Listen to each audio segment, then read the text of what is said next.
You reach for it before you even decide to. It's not on the table. Your hand still goes there. You unlock it. Nothing new. You lock it again. 30 seconds later, you do it again. This isn't weakness. It isn't a character flaw. It's older than the phone, older than the screen, older than electricity itself. What's happening in your hand right now was happening in the hands of your ancestors 200,000 years ago. Except back then, their hands weren't reaching for glass. They were reaching for the tree line, for the sound in the grass, for the thing that might be food or might be danger or might be nothing at all. Your brain hasn't caught up. That's the real answer. And it's far stranger than you have no discipline. Start with foraging. Long before farms, before villages, before anyone had ever seen a wheel, humans fed themselves by searching, not by walking into a kitchen. By walking for hours, not knowing if the next bush would have berries or the next stream would have fish. Nobody could predict the outcome. That uncertainty was the job.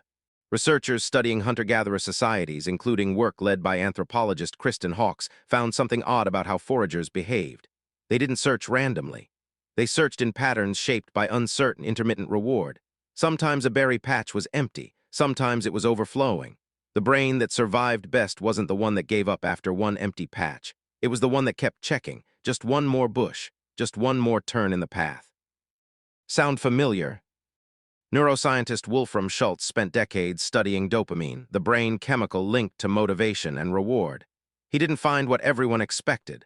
Dopamine doesn't spike the biggest when you get the reward. It spikes the biggest in the moment right before you know whether you'll get it or not. The anticipation is the peak, not the payoff. That's the mechanism sitting inside your phone.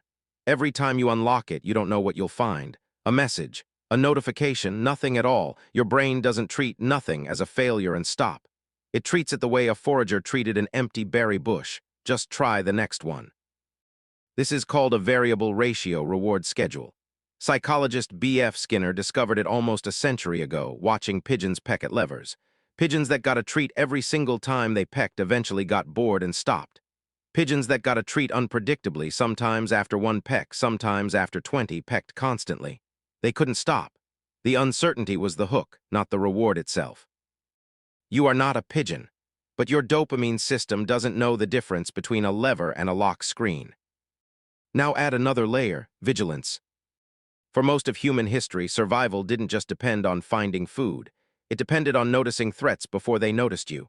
A rustle in the grass, a shift in the wind, a silence where there should have been birdsong.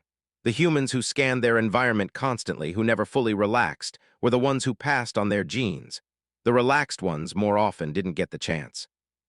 Social psychologist John Cacioppo spent years researching loneliness and the brain. He found that humans evolved a constant, low-level radar for social information. Are you accepted? Are you excluded? Is your group safe? This radar doesn't turn off just because the danger changed shape. It just started scanning something new. Today, the grass is gone. The radar isn't. Your phone became the tree line. Every notification is a rustle. Every red dot is a shift in the wind. Your ancestors' brains kept them alive by refusing to stop checking the environment for meaning. Yours is doing exactly the same job, on exactly the same hardware, pointed at exactly the wrong thing.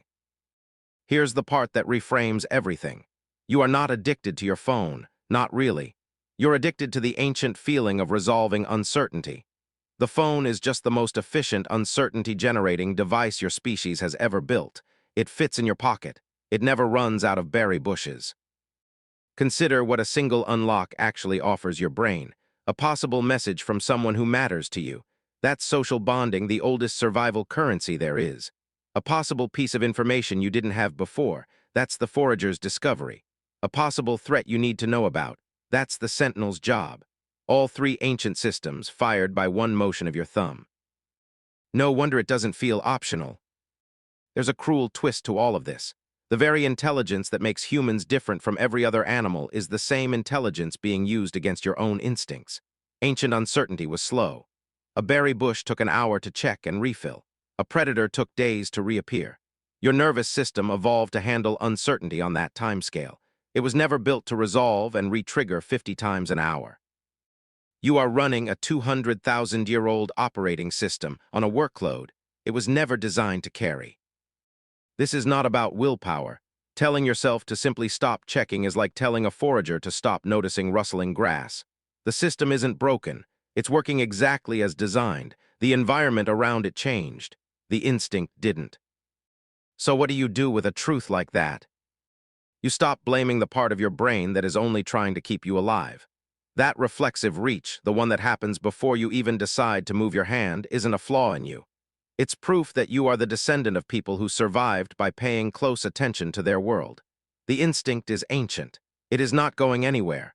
What can change is what you feed it. Some researchers studying digital behavior have found that simply making the uncertainty visible reduces its pull, turning notifications from unpredictable to scheduled, checking messages at set times instead of constant intervals. It sounds small, but it removes the exact ingredient Skinner's pigeons couldn't resist. Predictability doesn't excite the ancient brain. Only uncertainty does. Take away the uncertainty, and the reflex quiets even if it never fully disappears. Think about that the next time your hand drifts toward your pocket for no reason at all. That motion is not new. It is not modern. It is not really even about the phone. It's the oldest habit your species has, checking the world, searching for what might be there, refusing to stop scanning because for almost the entire span of human history, the ones who stopped scanning didn't make it. You reach for it before you even decide to. Now you know why. It was never really about the phone at all.